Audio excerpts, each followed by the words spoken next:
Hello everyone, you most welcome to our YouTube channel. इस video के through हम जानेंगे कि आधुनिक भारत में गठित किए गए शिक्षा के आयोग के बारे में। शिक्षा से संबंधित जितने भी आयोग का गठन हुआ था, चाहे वो स्वतंत्रता से पूर्व हो या स्वतंत्रता के पश्चात है, उन सभी के बारे में हम इस वीडियो के थ्रू जानेंगे। और ये हमारे एग्ज़ाम के पॉइंट ऑफ व्यू से बहुत ही इंपॉर्टेंट होता है। इससे रिलेटेड मैक्सिमम क्वेश्चन हमको एग्ज़ाम में देखने को मिलते हैं। देखिए, फर्स्ट है जेम्स टॉमसन प्लान 1843। यह देसी भाषा द्वारा ग्रामीण शिक्षा की विस्तृत योजना थी। इसमें देसी भाषा पर बल दिया गया था और इसका परिणाम यह निकल कर आया कि अंग्रेजी भाषा केवल कॉलेजों तक सीमित रह गई तथा एक निश्चित विभाग का गठन किया गया, अर्थात कि आपका जो है कि प्राथमिक स्तर पर, माध्यमिक स्तर पर वो क्या है, वो आपका देशी भाषा का ही प्रयोग किया जाता था और अंग्रेजी भाषा केवल कॉलेजों में ही पढ़ाई जाती थी। नेक्स्ट है आपका वुड डिस्पैच 1854। वुड डिस्पैच के बारे में आप सभी लोग जानते होंगे। ये जो है कंपनी के अधीनस्थ 5 प्रांतों में जनादेश के लिए एक विभाग खोला जाए।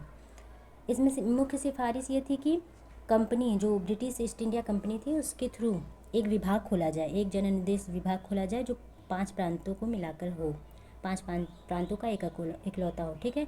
और इसके अलावा कलकत्ता, मद्रास, बम्बई में विश्वविद्यालयों की स्थापना की जाए। इसमें उच्च शिक्षा का सबसे अच्छा माध्यम अंग्रेजी बताया गया था। इसमें अंग्रेजी शिक्षा पर बल दिया गया था, जो कि उच्च स्तर पर।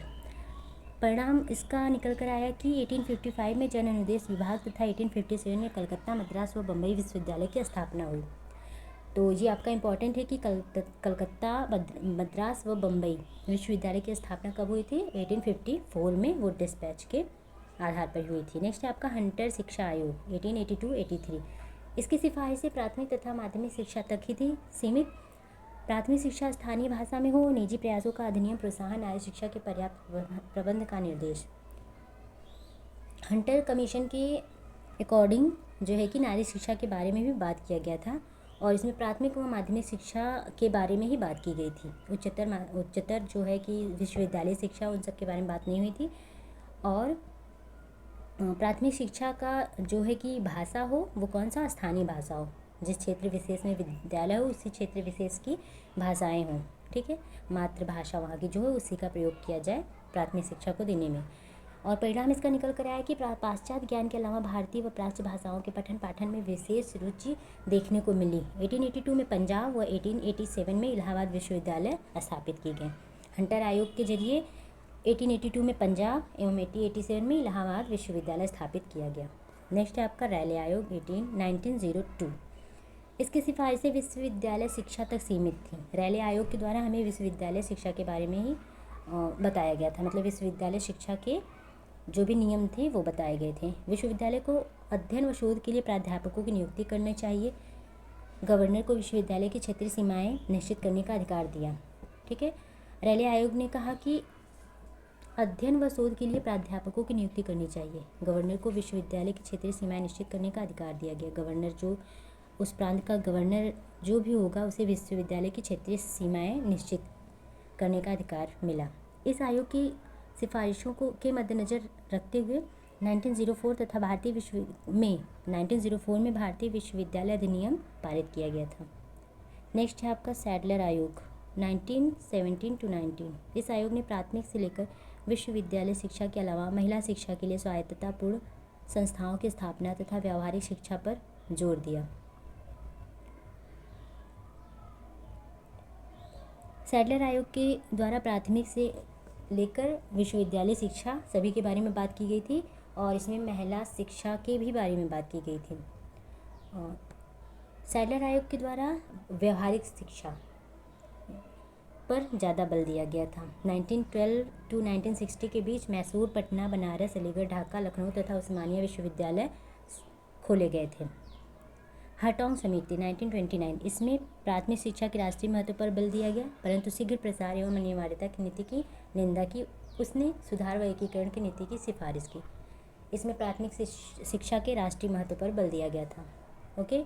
और इसका परिणाम कुछ खास नज़र नहीं आया। नेक्स्ट है आपका सार्जेंट योजना 1944। इस योजना ने एक राष्ट्रीय शिक्षा योजना तैयार की जिसमें 6 से 11 वर्ष के बच्चों के लिए व्यापक, निःशुल्क तथा अनिवार्य शिक्षा का प्रबंध करने को कहा। इस योजना के तहत उत्तर माध्यमिक श्रेणी समाप्त कर देनी थी, ठीक है। सार्जेंट योजना के द्वारा फर्स्ट टाइम 6 से 11 वर्ष के बच्चों के लिए व्यापक, मतलब सभी बच्चों के लिए निःशुल्क एवं अनिवार्य शिक्षा का प्रबंध करने को कहा गया था कि फर्स्ट टाइम किसी भी बच्चे को निःशुल्क एवं अनिवार्य शिक्षा जो कि 6 से 11 वर्ष का है उसे आवश्यक बताया गया। और इसका परिणाम ये निकल कर आया कि ये सिफारिशें महत्वपूर्ण थी पर इन्हें तत्कालीन स्थिति में लागू करना असंभव था, क्योंकि नई नई योजना बनी थी और उस सिचुएशन के अकॉर्डिंग उसे लागू करना बहुत ही मतलब मुश्किल काम था। नेक्स्ट है आपका राधा कृष्णन आयोग 1948 टू 49। इस आयोग ने विश्वविद्यालय शिक्षा पर अपनी रिपोर्ट पेश की। इस आयोग के अनुसार विश्वविद्यालय से पूर्व 12 साल का अध्ययन होना चाहिए। सामान्य शिक्षा पर अधिक बल देना चाहिए। एक विश्वविद्यालय अनुदान आयोग का गठन होना चाहिए। ठीक है, राधा कृष्णन आयोग ने जो है कि विश्वविद्यालय शिक्षा पर अपना विशेष बल दिया। उन्होंने विश्वविद्यालय शिक्षा के बारे में, जो शिक्षा है उसके बारे में पूरा विस्तृत विवरण दिया। एंड 1953 में विश्वविद्यालय अनुदान आयोग का गठन इसी के अनुसार किया गया। ठीक है, राधा कृष्णन आयोग के ही आधार पर 1953 में विश्वविद्यालय अनुदान आयोग का गठन किया गया। लास्ट है आपका कोठारी आयोग 1964। इस आयोग ने शिक्षा पद्धति के लचीलेपन की आवश्यकता पर बल दिया, कार्य अनुभव तथा नैतिक शिक्षा पर बल दिया। ठीक है, इसमें नैतिक शिक्षा और बच्चों को कार्य करके सिखाना, इन सभी अनुभवों पर बल दिया गया था। और इसमें शिक्षा पद्धति को लचीला बनाया गया, फ्लेक्सिबल, अर्थात कि उसे अलग अलग पॉइंट ऑफ व्यू से समझाना ताकि बच्चे समझ सकें। इस आयोग की सिफारिशों के मद्देनज़र रखते हुए 1968 में शिक्षा का राष्ट्रीय नीति की घोषणा की गई, शिक्षा की राष्ट्रीय नीति की घोषणा की गई थी। ओके, तो ये रहा आपका इम्पॉर्टेंट योजना जो भी शिक्षा के आयोग बनाए गए थे। आई होप कि आप सभी लोगों को ये वीडियो पसंद आया होगा। अगर आप लोगों को पसंद आया तो प्लीज़ आप इसे लाइक, शेयर एंड सब्सक्राइब जरूर करें। Thank you.